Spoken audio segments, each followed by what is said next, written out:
মোটামুটি 50-60 জোড়া কবিতর হয়ে যায়। আস্তে আস্তে বিভিন্ন প্রজাতির কবিতর লাগাতে লাগি। লাক্কা, আপনার সিরাজি, এই আপনার কি এটা ভুলে গেলাম আসলে, অনেক কবিতর অনেক দিন ধরে নার্চার নাই। হ্যাঁ, ঢাকাইয়া, লিঠন, বিভিন্ন ধরনের কবিতর আমার ঘরে হয়ে যায়। ইতিমধ্যে এই যে বেইমানের জায়গাটা বিক্রি করতে হবে, আবারও আমার গ্যারেজটা ধ্বংস। চলে গেলাম 2022 সালে গ্রামের বাড়ি যায় কবিতর রাখলাম। এই কবিতর আমার সুখের পায়রা, এই কবিতরকে আমি খুব ভালোবাসি।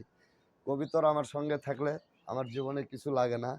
ইনশাল্লাহ আবারও এই যে এই গ্যারেজটা দেখতেছেন, ভিডিও করতেছি, এই গ্যারেজটা 2025 সালে 1 জানুয়ারি যে চালু করছি।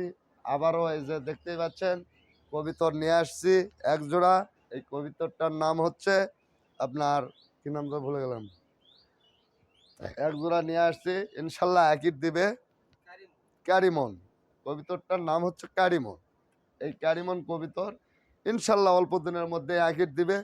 আর এই কবিতরে আসলেই মানুষ কি বলে কি ভাবে জানি না।